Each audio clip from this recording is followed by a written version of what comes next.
All right, so this research paper on virtual nature and adolescence, you really piqued my curiosity with this one. A 6-minute video can actually like shift your mood. I'm ready to dive in. Yeah, it really is a fascinating area, and especially now, right, with so much screen time. The title of this paper, The Effect of Brief Exposure to Virtual Nature on Mental Well-Being in Adolescents, really makes you think, like, how could we be designing our digital spaces for better mental health, right? Exactly. I mean, think about it. Who hasn't felt their stress levels go through the roof after rush hour traffic or battling the never-ending scroll of social media? But but here we're talking about something much simpler, just a short nature video. Could that really make a difference? Well, that's what the researchers wanted to find out. And the results are pretty compelling, I think. But before we jump into like the nitty-gritty, it's important to understand the context, right? We know adolescence is a tough time for mental health. Many young people struggle with anxiety, depression. In traditional treatments, they're not always accessible or effective for everyone. Right, and then there's the economic burden. It's huge. This paper mentions a staggering figure, something like 118 billion spent annually in the UK alone on mental health issues. So finding these simple, cost-effective ways to boost well-being, that's crucial. Yeah, absolutely.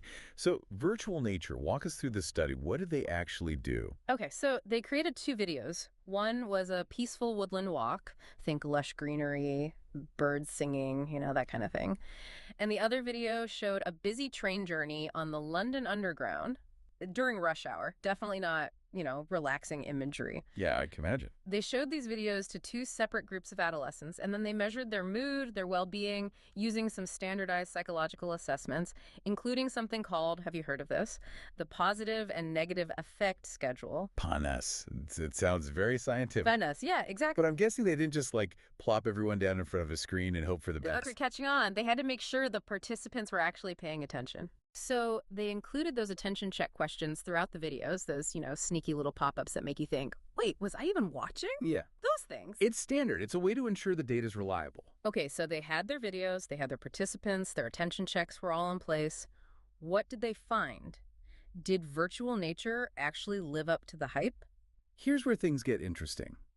The adolescents who watched that woodland walk video, they experienced some significant improvements in their mental state. They reported feeling less stressed and had a decrease in, well, psychologists call it negative affect. It basically means they felt fewer negative emotions like anxiety, anger, sadness. So just 6 minutes of virtual nature was enough to shift their mood in a positive direction. That's pretty remarkable. Yeah. What about the other group? The ones who got the virtual commute? Well, their experience wasn't quite as uplifting. The train journey video actually led to a decrease in positive affect, meaning they felt less joyful, less enthusiastic, less alert. So virtual rush hour, not exactly the key to happiness. Hilarious. I can definitely relate to that. So virtual nature wins this round. But it wasn't just about like feeling less stressed or a bit happier, right? The study found some other pretty interesting effects too, right? Exactly. The participants who watched the nature video, they reported feeling more relaxed and connected to nature. They even reported an increase in something called nature spirituality. Nature spirituality. Mhm. That sounds pretty deep. Is this like a new age thing? Not necessarily. In this context, nature spirituality is about feeling a sense of awe and wonder towards nature, recognizing that we are part of something larger than ourselves. It's about appreciating the beauty, the interconnectedness of the natural world. Ah, okay, I see. So it's not like tied to any specific religion or belief system. Right. And what's fascinating is that even a brief exposure to this virtual nature was enough to spark that feeling in the participants. That's pretty amazing. So it seems like virtual nature can have a multifaceted impact on our mental state, from reducing stress, boosting mood, to fostering this sense of connection, wonder. But I'm curious about, how does this all translate to our daily lives? What does it mean for, someone juggling work, school, family, all the other demands of modern life? That's a great question. And the researchers address this in their paper. They emphasize that, virtual nature isn't a replacement for the real deal, actually getting out into nature. But it can be a valuable tool, especially for people who might not have easy access to green spaces. Right, like those of us stuck in those concrete jungles. Exactly, or someone with mobility issues who can't easily get out into nature. That's true. Or even someone with, a fear of the outdoors, biophobia it's called. Virtual nature could be a good way, a gentler way to introduce them to the beauty and peacefulness of the natural world. So like a stepping stone. Yeah, kind of, helping people connect with nature in a way that feels safe and manageable for them. But even for those of us who do love spending time outdoors, we can't always escape to a forest or a beach when we're stressed. That's where the convenience of virtual nature is really appealing. Yeah, I see that. Absolutely. So the researchers are suggesting that even a few minutes of virtual nature, it can offer this quick and easy way to de-stress and reset your mind. It's like taking a mini vacation for your brain without having to, leave your desk or pack a bag. I love that. A mini vacation for your brain. That's something I could definitely get behind. But I'm also wondering about the long-term impact. Is this just like a quick fix? Hmm. Or could virtual nature actually play a role in improving mental well-being over time? That's where things get even more intriguing. The study authors highlight the potential therapeutic applications of virtual nature, using it alongside traditional therapies, or for at-home practice, or even, as a relapse prevention strategy. So it's not just about feeling good in the moment, but also about building resilience and coping mechanisms for the long haul. Exactly. And while more research is needed to understand the long-term effects, this study provides a really promising foundation for exploring the potential of virtual nature as a tool for mental health. I'm really starting to see the possibilities here. But before we get too carried away, I think it's important to, acknowledge this was just one study, right? And it had its limitations. And the results might not apply to everyone. You're absolutely right. We need to be careful about overgeneralizing from, just one study. Hmm. And the researchers themselves say, their sample size was relatively small and that more research is needed to confirm their findings. Okay, so let's not jump to conclusions just yet. But even with those limitations in mind, this study raises some really fascinating questions about the future of virtual nature and its role in our lives. Absolutely. It's like opening this door to a whole new world of possibilities. And that's exactly what we'll explore in the next part of our deep dive. Can't wait. So we know now that even just like a little bit of virtual nature can have a really positive impact on our mental state.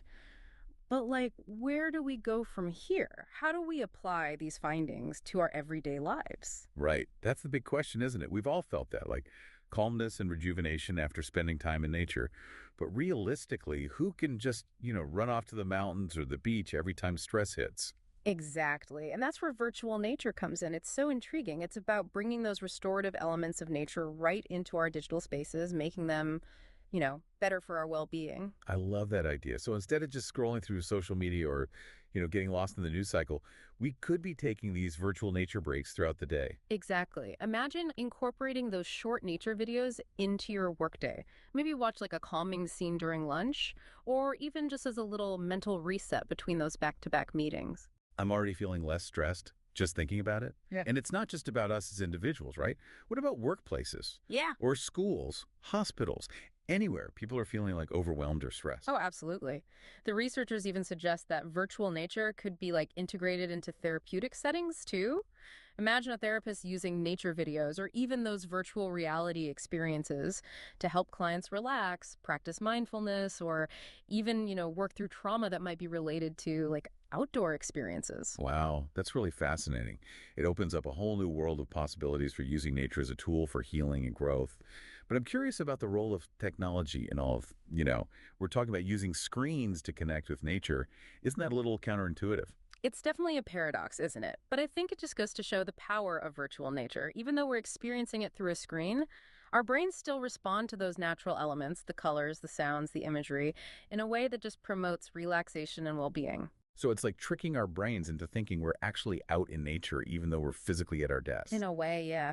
And as VR technology gets better and better, those experiences will become even more immersive and realistic. Can you imagine putting on a VR headset and boom, you're transported to a tropical rainforest or a serene mountain lake?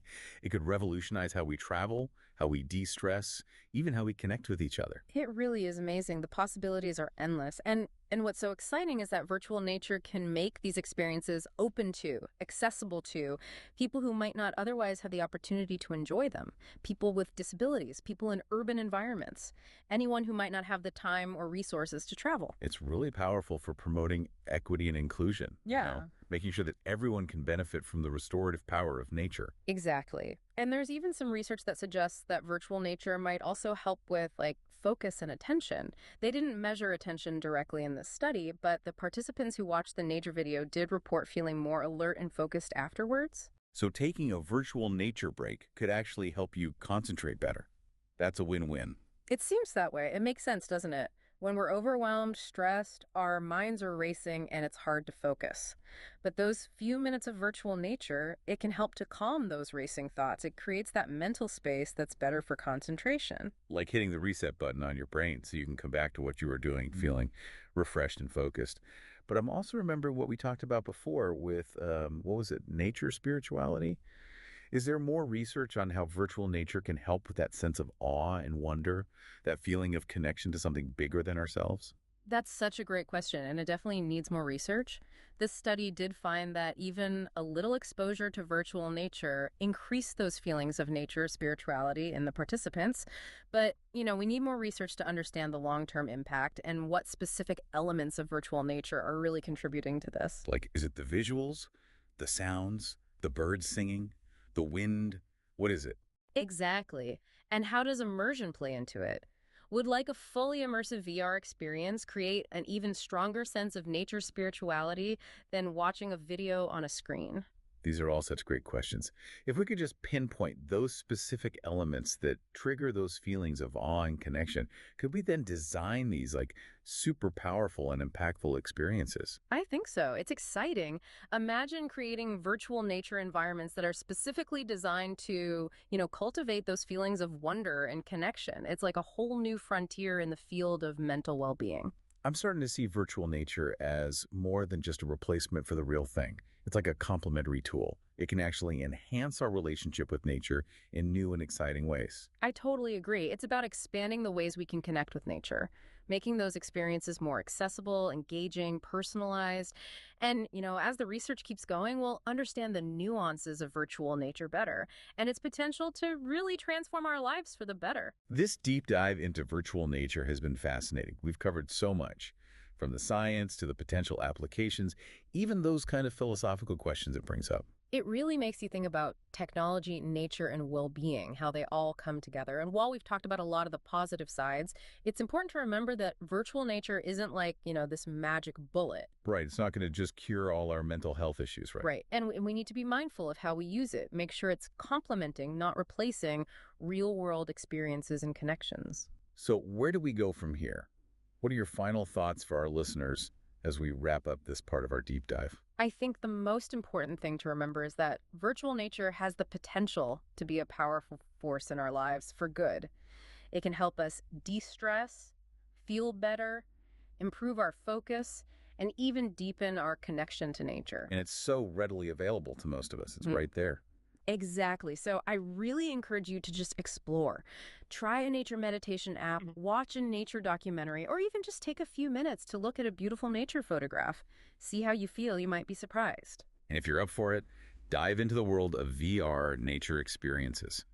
There are some amazing apps and programs out there that can take you to these breathtaking places without leaving your home. It's a journey worth taking. As we keep learning more about virtual nature, we can create a world where technology helps us live healthier, happier, and more connected lives. Beautifully said. It really feels like we're on the edge of something big here.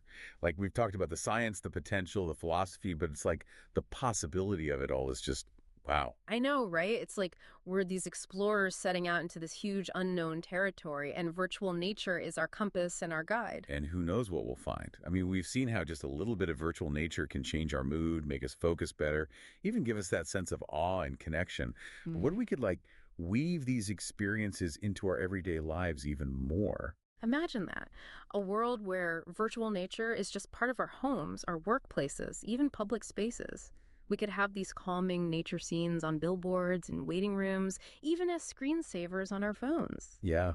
Instead of all those ads and notifications, we could be surrounded by forests and beaches and mountains. It could totally change how we experience cities. It's this amazing vision, right? Futuristic, but also so connected to our basic human need for nature. As we learn more about how our surroundings affect our mental well-being, I think we'll see people really wanting these nature-filled spaces. And it's not just about how it looks, right? It's about using the power of nature to create these environments that can help us heal and support our mental health. Exactly. And the technology keeps getting better, so the possibilities are really exciting. Imagine having a meeting in a virtual forest or taking a break to meditate on a virtual mountaintop. It could change how we work, how we learn, how we connect with each other. Think about schools using virtual nature in classrooms. It could make learning more engaging and calmer. Or hospitals creating soothing and healing environments for patients with virtual nature. It's bringing the outdoors inside so everyone can benefit no matter where they are or what their situation is. And that's something I'm really passionate about, that idea of equity and inclusion. We've talked about how it can help people with disabilities or those living in cities, but it goes even further. Can you tell us more about that? Sure. What if we used VR to create nature experiences that are specifically made for a person's needs and preferences? For someone who can't see well, it could be all about the sounds of nature, the leaves, the birds, the water. For someone who can't move easily, it could be a virtual walk through a forest or climbing a mountain. So it's about removing those barriers, making those experiences possible for everyone. Yes. And it's not just about recreating nature as we know it. We can use technology to create these completely new, amazing nature worlds that only exist digitally. That's such a cool idea. It's like a whole new level of exploring nature. Exactly. And who knows what we'll create? I think we're just getting started with virtual nature. You've given us so much to think about. So as we wrap up this deep dive, what's the one thing you want our listeners to remember? I really hope this conversation made you curious about the possibilities of virtual nature. It's a whole field waiting to be explored, and I encourage everyone to just dive in and see what they discover. Try a nature meditation app, watch a nature documentary, or even just spend a few minutes looking at a beautiful nature photo. You might be surprised how much it can change how you feel and help you focus. And if you want to try something new, check out those virtual reality nature experiences. There are some amazing apps and programs out there that can take you to these incredible places without even leaving your home. It's a journey worth taking. As we keep learning more about the power of virtual nature, I think it will become more and more a part of our lives, helping us to be healthier, happier, and more connected to each other and the world around us. Well said. This has been such a fascinating deep dive, and thank you so much for joining me on this journey. Until next time, stay curious and keep exploring the wonders of nature, both real and virtual.